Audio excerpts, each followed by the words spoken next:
Hey, bem-vindos a mais um episódio de Shutdown, vosso podcast sobre tecnologia e negócios em português. O meu nome é Álvaro Samagai, eu sou o vosso host e eu gostava mesmo de fazer episódios mais pequenos, mas as coisas não param de acontecer. Portanto, há 2 semanas tivemos o Trump, uma tentativa de assassinato do Trump. Esta semana tivemos Joe Biden a desistir da corrida. Os Jogos Olímpicos vão começar também para a semana. Entretanto, também houve muito movimento nos chips. Houve um apagão gigante que afetou uma série de indústrias e uma série de pessoas e computadores, e portanto foi uma semana caótica com imensas notícias e imensos headlines. E é isso. Eu tentei fazer o mais curto que conseguia, mas acho que não ficou muito curto. Mas pronto. Já sabem, se tiverem a gostar, subscrevam, deixem aí comentários, partilhem com pessoas que achem que vão achar isto também engraçado e que vão tirar algum valor de ouvirem o podcast. Deixem-me sugestões de temas, de feedback, o que quiserem. Se quiserem continuar a apoiar ainda mais este projeto, têm aí a Donor Box onde podem fazer doações. E é isso. Intro. Shut down, taking risks. This is our playground. Shut down, shut down, shut down.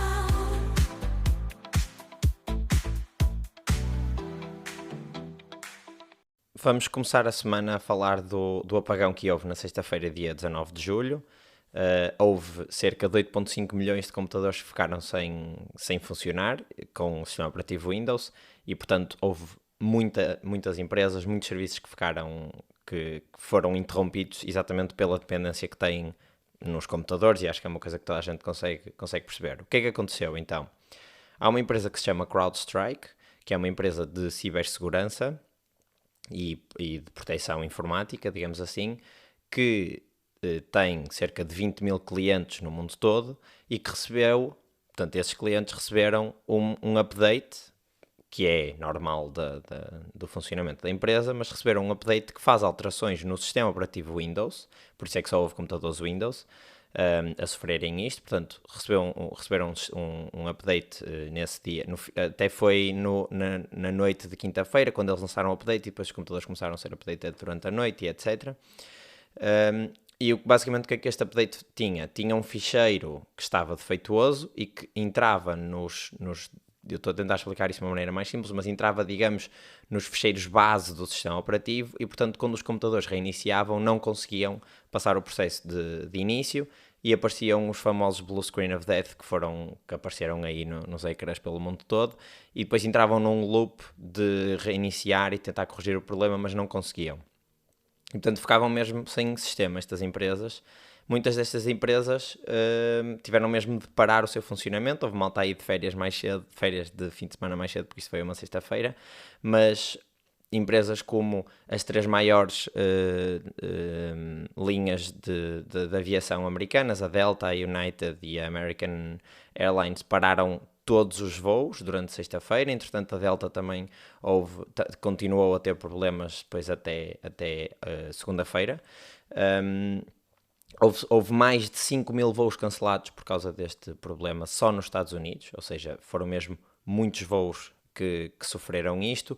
Quase todos os aeroportos e linhas aéreas sofreram com isto. Por exemplo, a Ryanair não estava a permitir comprar bilhetes nem fazer check-ins.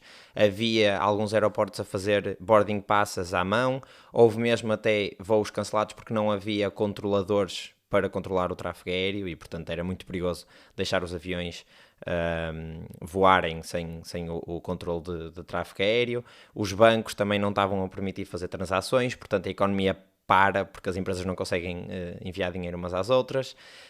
Mesmo as aplicações para o consumidor final também estavam com alguns problemas. Houve hospitais que tiveram de cancelar cirurgias e isso, pronto, teve os seus impactos a nível de saúde. Houve serviços públicos que também pararam de funcionar. Portanto, todo um conjunto de coisas, e empresas privadas normais que também deixaram de conseguir fazer o seu trabalho normal. Portanto, houve aqui toda uma panóplia de serviços e de produtos e de empresas que ficou afetado e governos até, que ficaram afetados por isto. Basicamente, todos os clientes da CrowdStrike poderiam ter, teriam o potencial de sofrer isto. Quem começou a reportar estes casos foi a malta da Austrália e ali das Filipinas e Ásia, Japão, etc., porque foram os primeiros a acordar, não é? No dia seguinte ao update e viram que aquilo não estava a correr bem. Houve uma que me esqueci de dizer que também foi engraçada, que foi alguns dos billboards de Times Square também ficaram blue screen of death e eles desligaram os billboards, e a Sky News durante o dia, ou durante a manhã pelo menos, não conseguiu fazer transmissão. Portanto, um canal de televisão não conseguiu fazer transmissão. Também houve imenso dinheiro, de certeza, que se perdeu em publicidade e coisas, e programas que não deram, e noticiários e etc. Portanto, eles tinham só um hacker a dizer: estamos com problemas técnicos, não nos é possível fazer a transmissão. Mas voltando aqui à causa, então, o que aconteceu? Houve 8.5 milhões de computadores Windows que sofreram isto, e isto é só 1% de todos os computadores Windows que existem no mundo. Portanto, imaginem se fossem 2% ou 100%, o planeta implodia, porque deve haver muitos sistemas de segurança baseados neste, que estão dependentes de computadores com o sistema operativo Windows. Não foi um ciberataque, portanto não foi ninguém com intenções de causar dano, tanto nas empresas como na CrowdStrike. Foi mesmo um update mal feito, ou seja, foi alguém que fez alterações num ficheiro que não devia e não testou aquilo propriamente, e portanto depois submeteu o update. Como é que as empresas fizeram para corrigir o update? Só outra nota, que é, se calhar o mais fácil de imaginar é computadores normais, portáteis ou fixos, que tiveram blue screen of death e portanto as pessoas não conseguiram trabalhar. Mas isto também afetou servidores que correm Windows, ou seja, serviços que estão a correr em clouds que tinham Windows e que eram clientes da CrowdStrike, também ficaram afetadas, e por isso é que acho que foi a principal causa de muitos serviços e muitas empresas estarem down, como é, por exemplo, o caso da Ryanair, em que o site não funcionava, ou seja, não era possível comprar, nem ver voos, nem ver nada. E portanto não é só os computadores portáteis das pessoas que vão trabalhar nos escritórios destas empresas. Como é que se resolvia isto? À mão. Como o computador não conseguia ligar e não conseguia puxar um novo update para corrigir aquele, ou seja, aquele era um update que deitava mesmo por baixo a capacidade do computador ligar e de fazer um restart, e portanto de chegar a um ponto do sistema em que conseguisse depois fazer um update para corrigir o update errado. Tinha de ser à mão, ou seja, os técnicos da IT ou quem fosse responsável nas empresas teria de entrar no computador em modo safe, e depois ir aos sistemas do Windows e apagar o fecheiro que estava defeituoso, fazer restart e depois puxar a nova atualização que já vinha com as coisas mais corretas. Entretanto, houve alguns representatives do FCT que disseram: isto mostra que nós não podemos estar tão dependentes destas empresas gigantes. A Microsoft também foi muito rápida a responder e disse: isto não foi um problema nosso, foi um problema dos clientes da CrowdStrike, foram eles é que mexeram no sistema operativo, nós temos isto para todos os efeitos nunca aconteceu connosco, e portanto nós temos os nossos sistemas em posição para evitar estes problemas.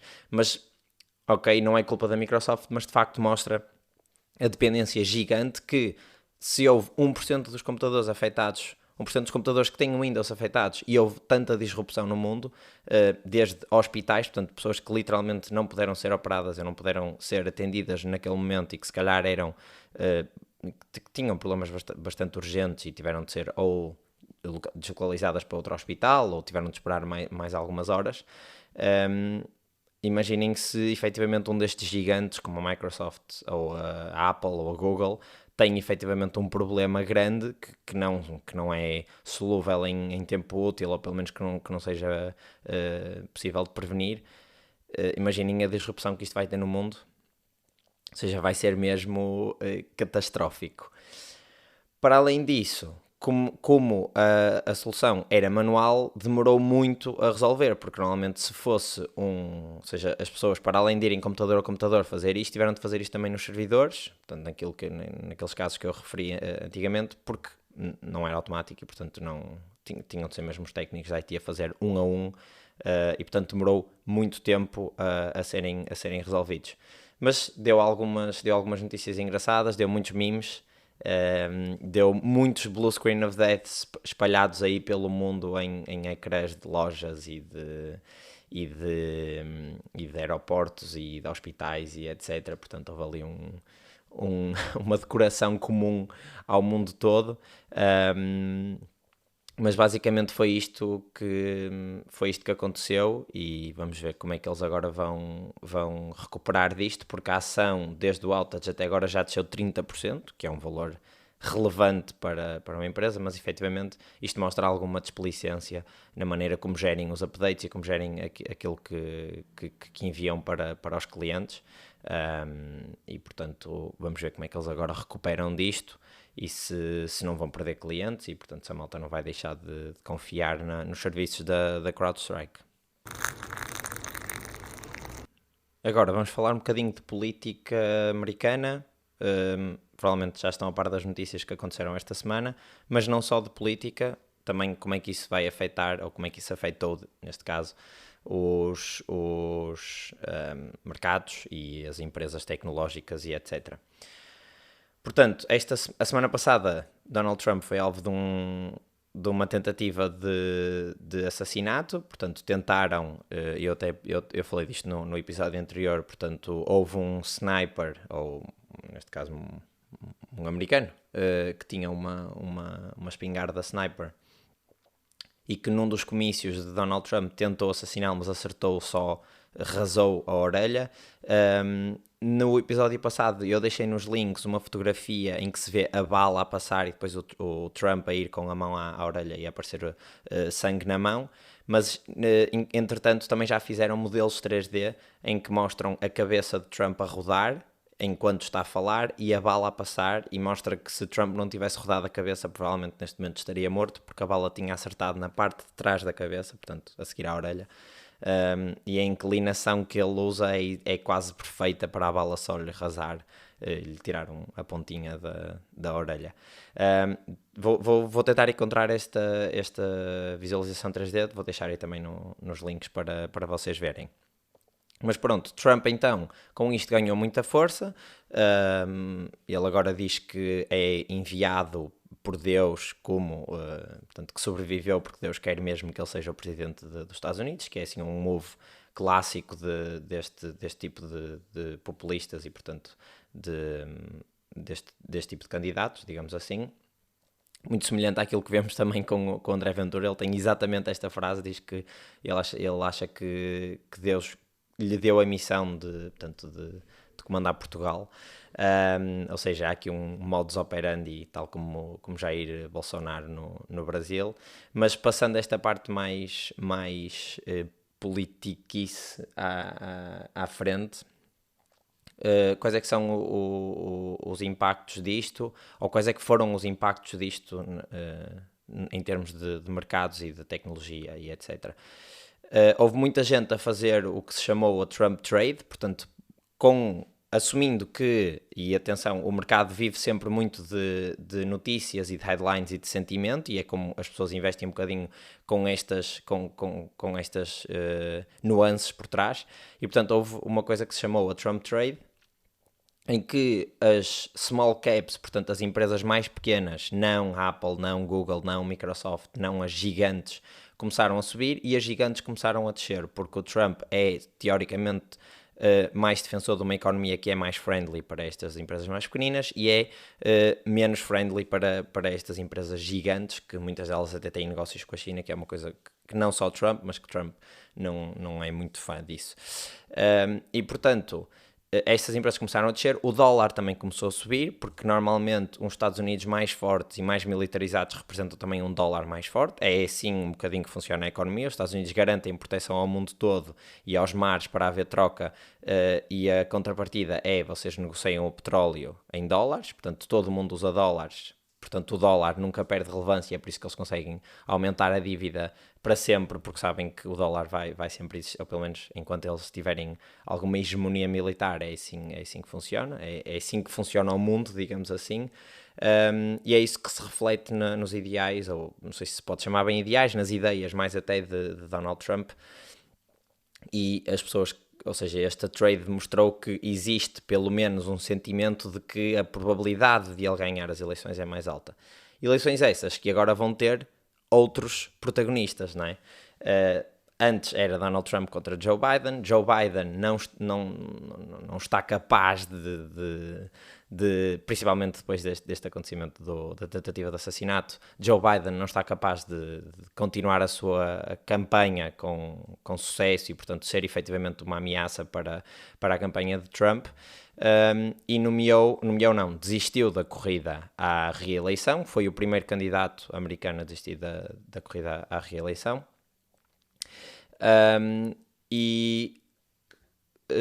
Nomeou no lugar dele, foi mais apoiou no lugar dele a sua vice-presidente, que é a Kamala Harris, que tem alguns problemas de popularidade, ou seja, não é uma pessoa muito popular nos Estados Unidos, mas acho que tem algumas forças dentro dela. Primeiro, é uma pessoa mais capaz de lutar contra Trump e de apontar algumas incongruências que Trump vai dizendo, ou seja, está um bocadinho mais dinâmica, pelo menos, do que Joe Biden, apesar de não ser tão popular, e ela foi, entre aspas, procuradora, não sei qual é que é o nome nos Estados Unidos, mas basicamente foi procuradora e, portanto, lidou com muito crime, e é um bocado por aí que ela vai tentar fazer a sua jogada de campanha. Ela disse logo, não podemos aceitar criminosos, que neste caso estava a falar de Donald Trump, porque ele efetivamente foi condenado por usar dinheiro da campanha para um uso pessoal. E pronto, agora vamos então ter uma corrida, se calhar um bocadinho mais interessante, de Kamala Harris pelos democratas contra Donald Trump pelos republicanos. Donald Trump nomeou um vice-presidente, ou nomeou uma pessoa para ser sua vice-presidente, caso ganhe as eleições, que foi J.D. Vance. E J.D. Vance tem algumas particularidades que são interessantes. Primeiro, houve aquela conversa da barba, é o primeiro vice-presidente dos republicanos que tem barba nos últimos 80 anos, se não me engano.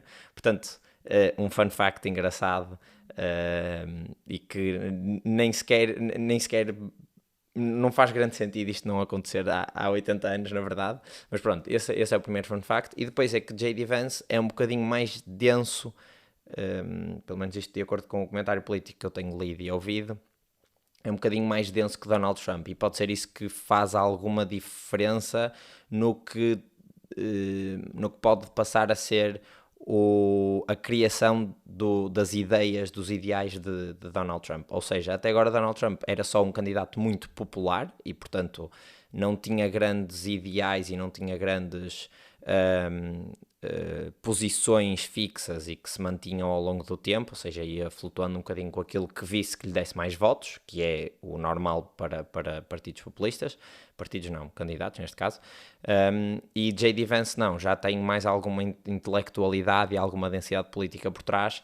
E ele até disse uma vez, e isto é uma frase um bocadinho perigosa, mas ele até disse uma vez que podia ser o Hitler da América. Não sei em que sentido é que ele disse isso, ou não sei em que sentido é que isto pode ser interessante como uma campanha, para uma campanha às presidenciais, mas pronto, acho que é uma pessoa muito mais inteligente, muito mais capaz. E ele era anti-Trump e, entretanto, lá está, começou a tentar perceber quais é que seriam os ideais que Trump defendia e, portanto, criou ali uma tese e agora é muito a favor de Trump. J.D. Vance atualmente é um senador que vem do Ohio e tem 39 anos, portanto é bastante novo e pode ser aquilo que o Partido Republicano precisava para dar continuidade às ideias de Trump, e, portanto, pode estar aqui a preparar-se para uma presidential run a seguir ao mandato que vai começar agora em final de 2024, início de 2025, portanto ao próximo presidente, digamos assim. Interessante, também podemos falar das campanhas, porque houve mudanças e houve notícias relevantes em ambas. do lado dos republicanos, como eu tinha dito no episódio anterior, Elon Musk, no dia do atentado, mostrou publicamente pela primeira vez o apoio a Donald Trump e o apoio ao Partido Republicano, e agora vai se juntar a um PAC, que é um Political Action Committee, que no fundo é um grupo de pessoas ou de entidades que estão dispostas a doar bastante dinheiro para a campanha, e portanto vai se juntar com uma série de milionários e bilionários para doarem. O Elon Musk vai doar 45 milhões de dólares por mês a começar em julho, e suponho que seja até novembro, que é quando é a eleição. Entretanto, também se juntam aqui neste que se chama America PAC, portanto PAC, também se juntam aqui os gêmeos Winklevoss, que são os, entre aspas, fundadores do Facebook que não foram, ou seja, foram aqueles, se viram o filme, estão a ver quem é que eu estou a falar, foram aqueles que falaram com o Mark Zuckerberg primeiro, que lhe deram a ideia, e depois o Zuckerberg executou com o outro, o Eduardo qualquer coisa. Portanto, e depois eles tiveram um processo gigante com o Zuckerberg a dizer que ele lhes roubou a ideia para o Facebook. Entretanto, eles criaram um banco de cripto, e portanto são milionários por causa, basicamente, principalmente por causa disso. E também está o fundador um dos fundadores da Palantir, que também vai dar a outros tantos. Os Winklevoss, os gêmeos, vão dar 500 mil euros, os dois, portanto 250 mil cada um. E como eu tinha dito, Elon Musk dá 45 milhões por mês para esta campanha. Este valor parece imenso, mas do outro lado, portanto, do lado da campanha dos democratas, quando o Joe Biden desistiu no domingo e deu apoio à Kamala Harris, nesse dia eles conseguiram recolher 50 milhões de dólares, portanto só num dia conseguiram recolher 50 milhões de dólares de doações, não de pessoas, ou seja, não de entidades, mas sim de doações privadas, ou seja, de pessoas que doaram para a campanha. Havia ali a dúvida se o dinheiro que já tinha sido angariado por Joe Biden podia ser usado por Kamala Harris, mas acho que entretanto já resolveram esse problema e pode efetivamente ser, porque o dinheiro é angariado para a campanha e não para o partido, ou seja, é mesmo para a campanha daquela pessoa, e depois não pode ser utilizado para mais nada além disso, que foi aliás, como eu falei há bocadinho, foi um dos problemas, e foi aí que está o crime de Donald Trump, ou pelo menos um dos, e o que foi condenado em Nova Iorque, agora não há uns meses, foi usar dinheiro da campanha para um uso que não era da campanha.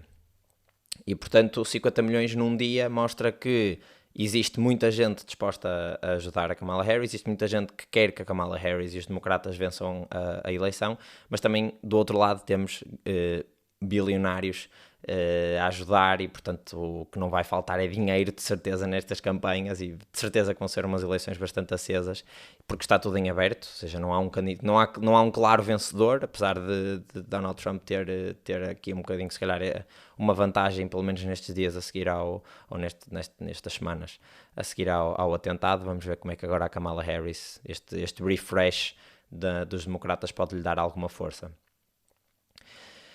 Falando do presidente Joe Biden, que ainda o é, ou seja, ele só abdicou da corrida, não abdicou da presidência. Houve também algumas críticas sobre isso, que é, se não estás pronto para uma nova campanha que vai começar em 2025, como é que estás a governar agora? Mas, passando isso à frente, ele disse, ou ameaçou, entre aspas, falou sobre isso, que ia apertar mais o comércio de tecnologia para a China. Ou seja, as relações Estados Unidos-China estão um bocadinho quentes, digamos assim, e, portanto, quando o Joe Biden diz que não quer permitir que a China tenha acesso à tecnologia americana, nomeadamente na parte dos chips e tecnologia AI e todo este boom que está não só a ser muito bom para a economia americana, como também para a parte da defesa, ou seja, para a parte militar americana. Eles não querem dar esta tecnologia à China, para a China não ter tantos avanços militares e tantos avanços tecnológicos. O que é que isto provocou? Isto provocou que as empresas que estão ligadas a esta área, portanto, chip manufacturers, as empresas que fazem as máquinas para os chip manufacturers, quase todas as empresas que utilizam tecnologia americana e que são asiáticas também, portanto a TSMC que faz os chips, ou seja, os chips são desenhados, por exemplo, nos Estados Unidos e depois a TSMC faz com máquinas da ASML, que é uma empresa holandesa. Toda esta rede de empresas foi afetada e viu a sua cotação bolsista descer. Exatamente porque se eles não podem vender para a China, que há de ser um dos maiores clientes deles e que tem passado um bocadinho debaixo do radar para estas empresas, eles vão perder muito dinheiro e, portanto, vão perder uma parte relevante do seu revenue, e isso vai se traduzir, obviamente, em valor de mercado destas empresas. É por isso que, se tiverem Nvidia no vosso portfólio, que se calhar muita gente aqui terá, ela tem descido estas semanas, é exatamente por causa disto. Para além disto, Donald Trump, e há esta dualidade, portanto, o atual presidente diz uma coisa, afeta o mercado. Donald Trump, que se prevê que ganhe, diz outra coisa, também vai afetar o mercado, porque as pessoas já estão a pensar no futuro. Mas Donald Trump disse que Taiwan teria de pagar aos Estados Unidos pela defesa que lhes concede. Portanto, isto não augurou um bom futuro para Taiwan, porque se não tiver capacidade de pagar a defesa dos Estados Unidos, provavelmente a China vai invadir e, portanto, toda aquela tecnologia de chips e etc. vai ficar do lado chinês. E, portanto, também desce mais por causa disso, e aquelas empresas ali à volta que estariam sob, aquelas empresas em países que estariam sob proteção dos Estados Unidos também ficam mais afetadas.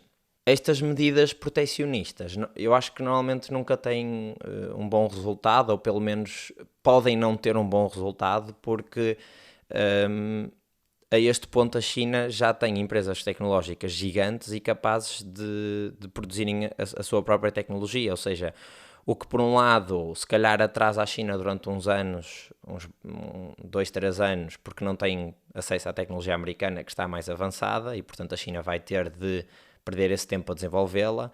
Por outro lado, garante mais autonomia à China e menos dependência e, portanto, menos controlo por parte dos Estados Unidos. Ou seja, se analisarmos isto como um move de não vamos dar tecnologia à China para eles não terem uma vantagem sobre nós, sim, no curto espaço de tempo isso pode ser verdade.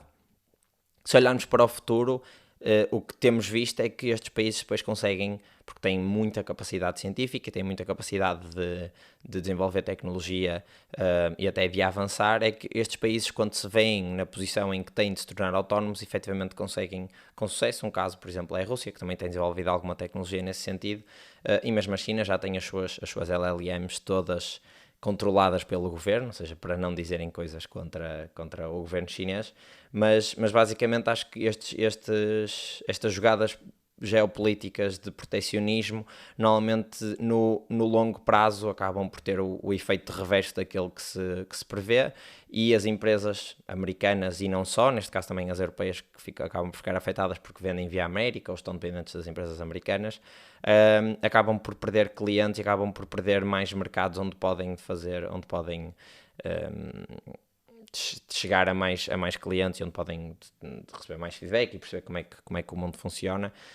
E há poucas empresas americanas que conseguiram entrar na China, uma delas é a Tesla, outra é a Apple, e que se calhar isso dá algum poder aos Estados Unidos e, portanto, estas medidas protecionistas podem não fazer muito sentido. Vamos ver o que acontece. Isto não foi para a frente ainda, mas existe esta possibilidade e existe esta intenção, principalmente até, se calhar, por parte dos dois candidatos, não sei quais é que são as ideias da Kamala Harris, mas por parte de Joe Biden e Donald Trump de falar sobre isto. Portanto, acho que será uma questão de tempo até as medidas protecionistas apertarem também neste setor tecnológico, que já apertaram noutros.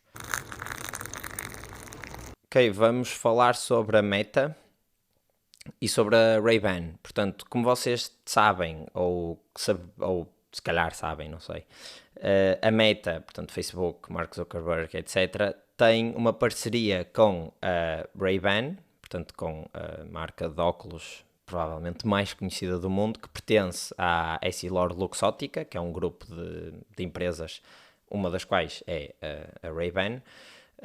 E eles têm uma parceria em que fazem uns óculos que são os Ray-Ban Meta, que têm o frame dos Wayfarer, que são aqueles assim mais quadrados, têm uma câmara de um dos lados, um LED do outro, tem microfones, tem colunas, e portanto é um wearable que tem depois também, para além disso, AI, tem os modelos da Meta AI, que é o Llama, embebido nos óculos e, portanto, dá para fazer coisas como, para além de tirar fotografias e gravar com a câmara dos óculos e ouvir música, também dá para perguntar ao Meta AI o que é que eu estou a ver, ou se traduzir um rótulo de um alimento, se eu estiver no estrangeiro, por exemplo. Ou seja, uma série de coisas, e tem sido bastante bem recebido, tem vendido muitas unidades. Eu não tenho aqui um número, posso depois tentar deixar na descrição, mas tem vendido bastantes unidades, ao ponto de o Mark Zuckerberg estar a ponderar comprar uma parte, ou seja, Mark Zuckerberg não, a Meta está a pensar comprar uma percentagem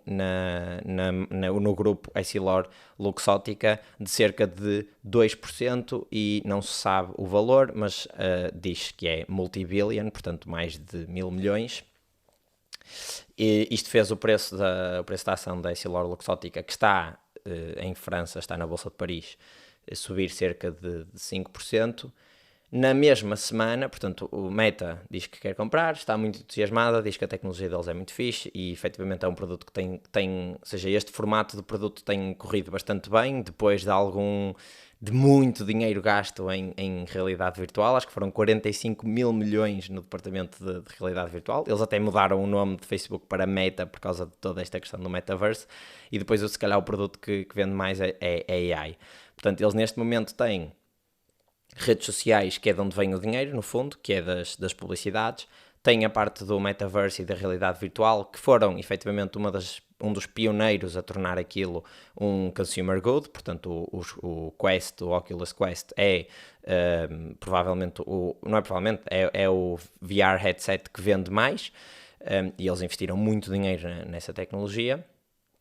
E agora também tem a parte AI, portanto eles desenvolvem os modelos, os Llama, que são open source, e depois tentam embeber isto nos primeiros, portanto nos produtos de redes sociais. Aqui em Portugal ainda não temos o Meta AI, mas fora da União Europeia, as barras de pesquisa do Instagram, do WhatsApp, do Facebook têm conexão com o Meta AI, pode-se chamar também dentro das conversas, ou seja, eu consigo, em vez de identificar um amigo, identificar o Meta AI e fazer uma pergunta, e ele entra no chat e responde. É assim que funciona a Meta AI, e é assim que há de funcionar quando chegar à União Europeia. Portanto, quando resolverem as suas diferenças em termos de proteção de dados. E, portanto, o Meta AI também está, para além nas redes sociais, também está nos óculos. Eu não sei bem qual é que é aqui o modelo de negócio deles com o Meta AI. Provavelmente será mais uma feature para manter as pessoas nas redes sociais deles e não as deixar passar para outras, e, portanto, ele poder dizer e poder assumir que o AI deles é o mais usado e, portanto, sendo o mais usado, mostra naturalmente mais utilização e, portanto, pode ter mais clientes e cobrar mais por isso, mas também, como é o mais usado, vai ter acesso a mais dados e acesso àquilo que as pessoas estão efetivamente a pesquisar online, e acesso aos temas que as pessoas falam nas conversas com os amigos. E, portanto, estes dados são muito ricos, e agora que anda toda a gente à procura de dados com qualidade, e que existem imensas polémicas sobre que dados é que estas empresas usam. Se os dados do YouTube podem ser usados pela OpenAI, dados de música, algumas das polémicas que também tenho vindo a falar aqui no podcast, mas pronto, acho que pode ser um bocadinho este o business model deles. Entretanto, do outro lado, agora voltando aqui um bocado atrás naquilo que eu estava a dizer, do lado da Essilor Luxottica, eles também foram às compras, e, portanto, na mesma semana em que o Facebook ou o Meta diz que quer comprar uma pequena parte da marca que faz os Ray-Ban, a própria marca que faz os Ray-Ban, e que tem outras marcas como, deixem-me abrir aqui a Wikipédia só para não vos mentir, que tem outras marcas como Oakley, Persol, Oliver Peoples e Vogue Eyewear, e também faz óculos para marcas como Versace, Michael Kors, Prada, Coach, Ralph Lauren, Tiffany, Dolce & Gabbana, Bulgari. Portanto, tem, para além das suas marcas, também faz óculos para outras marcas, e tem muita tecnologia de lentes, Kodak, as próprias Essilor, Varilux, as lentes da Ray-Ban. Oakley também tem lentes, e também tem muita tecnologia médica, nomeadamente na parte oftalmológica, ou seja, para além das lentes, lentes de prescrição, e não só de sol e polarizadas e não sei o quê, e de câmaras, também tem a parte de maquinaria para operações e para cirurgias oftalmológicas. Mas pronto, na mesma semana então que houve o interesse da Meta, a Ray-Ban, ou neste caso a EssilorLuxottica, também foi às compras e comprou duas empresas completamente diferentes, ou uma comprou na totalidade, a outra nem por isso, mas foi às compras em duas áreas completamente diferentes. Por um lado, comprou a Supreme New York, que é uma marca de roupa high fashion, entre aspas, é um bocadinho mais streetwear, mas tem muito hype e, portanto, a roupa é muito cara porque muita dela é vendida em revenda, ou seja, saem as coleções, são muito limitadas, as pessoas que têm acesso conseguem comprar e depois revendem a um preço muito mais caro, mas é assim um bocadinho o staple do streetwear. E comprou a Supreme por 1,5 bilhões de dólares, ou seja, 1,5 mil milhões de dólares. Comprou na sua totalidade ao grupo RF. E por outro lado, comprou também uma empresa de engenharia de máquinas MedTech que se chama Heidelberg Engineering, que é uma empresa americana. Isto foi tudo na semana passada. E eles aqui só compraram 80% da empresa, ou seja, têm um stake de 80% desta empresa. Mas basicamente isto vai permitir que eles desenvolvam mais produtos em, como eu tinha dito, maquinaria, e não só maquinaria, mas também todos os sistemas operativos e software da IT para cirurgias oftalmológicas e intervenções, e portanto toda esta área de MedTech, que é, pelos vistos, uma área onde eles querem estar mais presentes, e portanto tudo que tem a ver com os olhos, desde a tecnologia mais de ponta para MedTech até no outro lado do espectro, os Ray-Ban Meta, que têm AI, têm câmaras e etc, e também são eles que fazem, portanto tem o espectro todo, desde entretenimento até saúde, e passando por moda, e acho que provavelmente serão um bom player para gerir tanto a Supreme, que é moda no fundo, é a indústria da moda, como esta Heidelberg Engineering, e acho que foram compras bastante interessantes. Pronto, acho que vamos agora aqui a umas mais pequeninas. Não tenho muitas porque também estes temas ocuparam mais tempo, e tentei dar aqui ir mais a fundo em cada um dos temas e tentar conectá-los uns com os outros para tornar isto mais interessante e mais fácil de ouvir para quem me ouve. Mas é isso, tenho aqui duas ou três mais pequenitas, e é isso, vamos agora para essas. Um grupo de cientistas que trabalhava na Meta até 2023 inventaram ou desenvolveram agora um modelo de AI, portanto, entre aspas, uma LLM, que funciona da mesma maneira, mas tem um objetivo diferente, que consegue gerar novas proteínas. Portanto, o objetivo desta empresa, que se chama Evolutionary Scale, é conseguir, a partir da AI, gerar proteínas que não existem na natureza, mas que tenham funções e formatos que sejam compatíveis com aquelas que existem na natureza.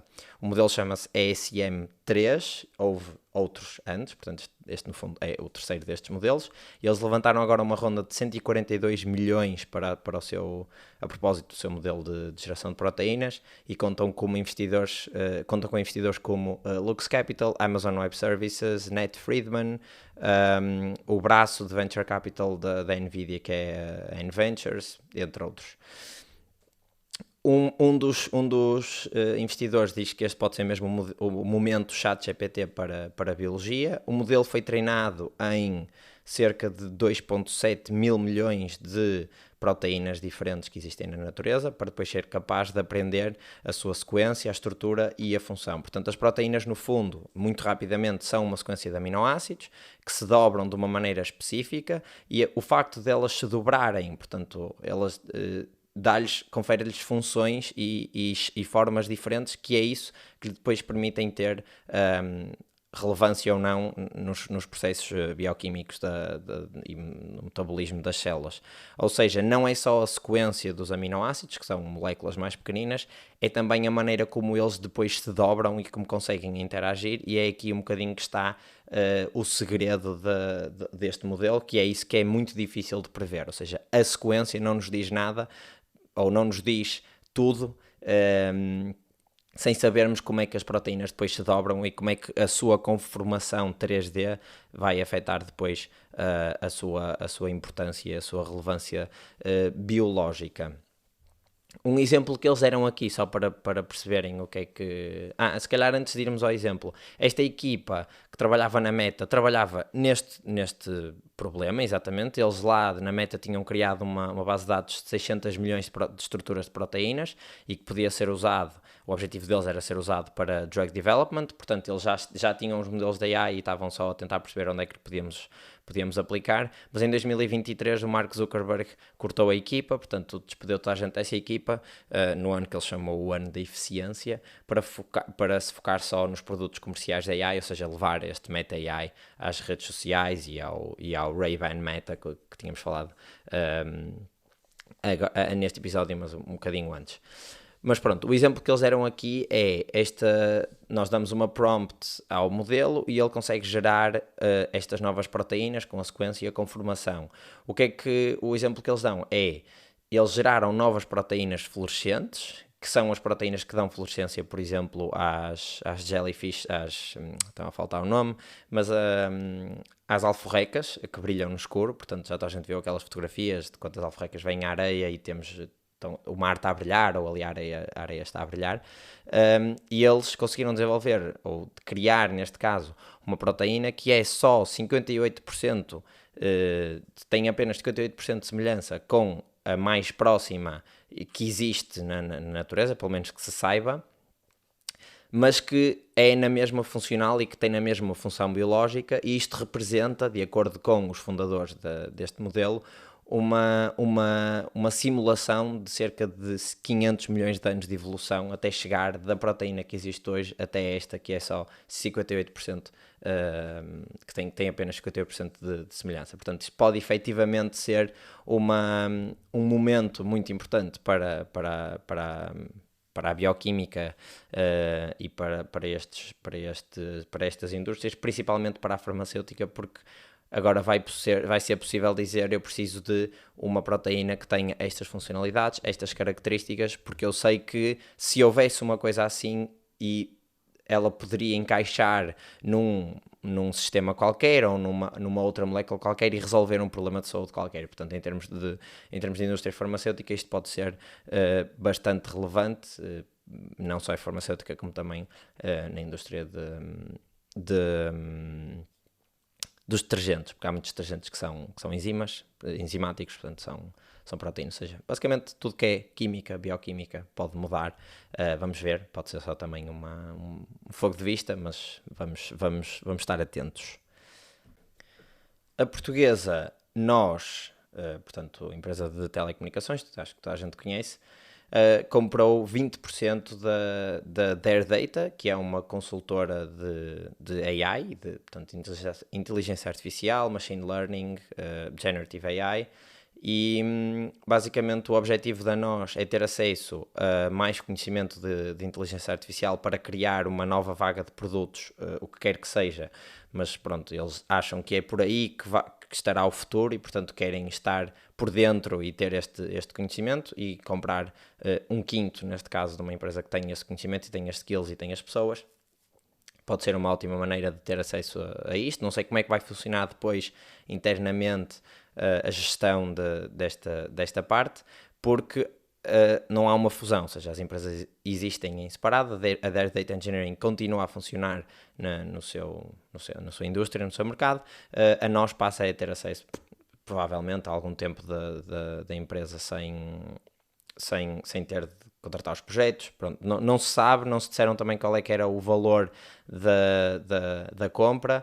O que se sabe é que a faturação da Their Data Engineering o ano passado subiu cerca de 80% face ao ano homólogo. A empresa começou em 2019 e, portanto, neste momento está com 50 engenheiros, já está presente em vários países do mundo, ou seja, já tem projetos em vários países do mundo e faturou o ano passado 3 milhões de euros. Portanto, já tem alguma relevância, já tem alguma escala, mas continua a ser uma pequena empresa face ao cenário de Portugal. Estas duas empresas já já tinham feito parcerias no passado, portanto a Dare Data já tinha trabalhado muito com a nós, e acho que pode fazer sentido para ambas. A Dare Data fica mais reforçada em termos de capital e pode crescer mais rapidamente, e a nós fica com acesso exatamente a este tipo de skills que podem ser importantes para uma nova vaga de produtos, mas que se calhar não são o core, pelo menos para já, do seu negócio, e portanto não faz sentido integrar as equipas diretamente umas nas outras. Esta semana, na sexta-feira, dia 26 de julho, começam também os Jogos Olímpicos em Paris.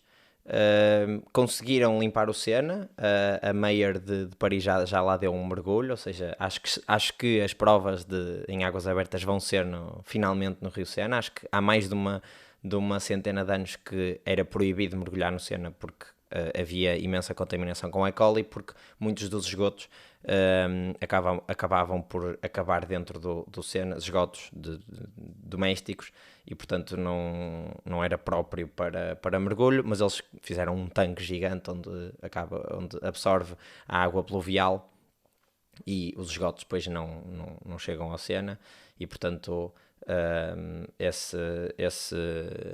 esse facto vai acontecer. Também é a primeira vez que a cerimónia de abertura não é no estádio, vai ser uma parade, ou seja, uma procissão de barcos com as equipas exatamente pelo Rio Sena no meio da cidade, e vai ser aberto para as pessoas verem. Portanto vai ser um início dos jogos um bocadinho diferente. Normalmente é um espetáculo qualquer no estádio principal de atletismo, de atletismo, num sítio qualquer nas cidades que organizam, e este ano vai ser diferente.